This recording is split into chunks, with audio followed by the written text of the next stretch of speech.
Here's Russell Wilson and Brian Daboll on the future of this soon-to-be 37-year-old former starting quarterback. I think for me personally, as well as I'm not done. I got so much belief in myself and know what I'm capable of. I believe I was able to show it, especially, on the road in Dallas and everything else. I know that can help this football team, if that comes up. If Russ was to come to you and request his release, would you grant it the way you guys did with DJ? Yeah, I'm really not focused on that, Dan. Russ has been a professional. He was a professional, and he's going to do everything he can do to help his team out in the role that he's in. Is Russell Wilson going to ask for a release or ask for a trade, as we've seen guys do? Are you? No, I'm focused on helping this team win. I'm focused on helping Jaxson. I'm focused on me getting ready to be the best version of me today on a Wednesday. And so, I want to be here. I love this organization. I love the process of it all. I love the guys in the locker room. I'm not giving up on us in this season. That's what you get when you practice press conferences from age 7. Because he's never going to say in that setting, and I'm not faulting them for asking, it's a question that needed to be asked. But what's the alternative to everything he just said, including the touch to the chin? I love all those guys in the locker room. Yeah, they really went to bat for me. They really went to bat for me when it was time to say we want Russ, not Jaxson. So, the buzzing's back. The buzzing had stopped. The buzzing is back. I was happy, and now I'm not. Anyway, he's never going to come out and say, and imagine how that press conference would go. Hey, Russ, are you going to ask for a trade? Well, haven't you heard? I already have. I don't want to stay here. If they don't want me, I don't want to be here. I came here to play football. They told me I'm the starter.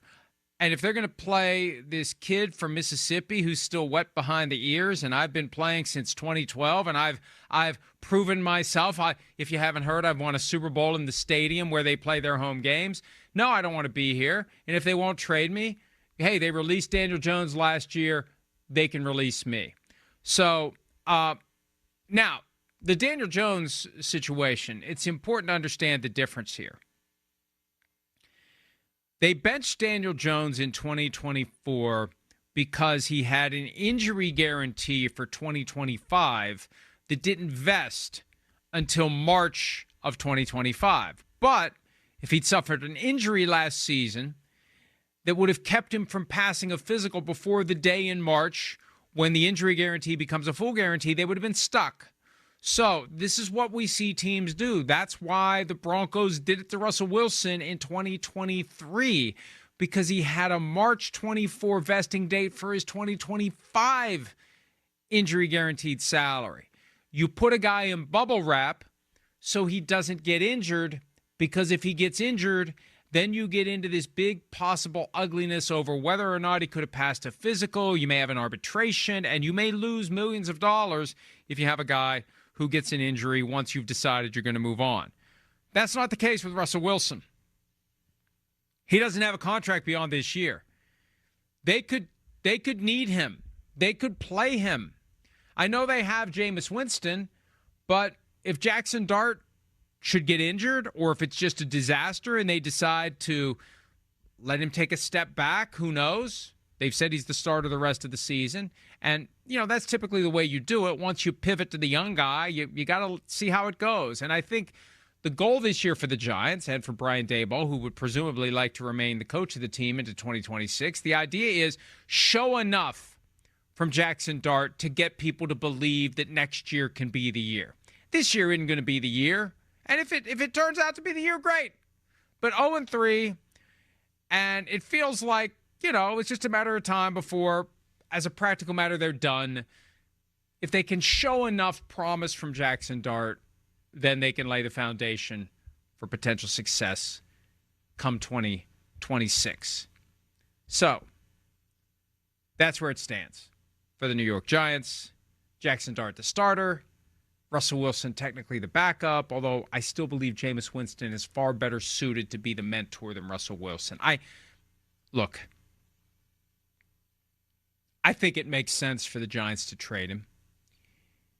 It makes sense for Russell Wilson to want to be traded. The question is, does it make sense for another team out there to bring in Russell Wilson, who's got one tool in the bag at this point, who doesn't have the mobility he used to have? And if you're a team that has a a need at quarterback, at starting quarterback, not backup. You're not bringing him in to be the backup. If you're a team that has lost its starting quarterback, are you better off going next man up with someone who knows the playbook, the offense, the coaches, the players, etc., or do you want to make a play for Russell Wilson? The Bengals are the only team right now that would even be remotely in the conversation, and he was born in Cincinnati. And there was a little smoke yesterday. I started to run it down, and I wasn't able to find a flicker of flame. There was a little smoke about Cincinnati possibly kicking around the idea. 5th-round draft pick is what I heard. And, eat some of the salary. Maybe the Giants eat some of it. I think a lot of it was paid out in the form of a signing bonus, so there may not be all that much cash left on this deal.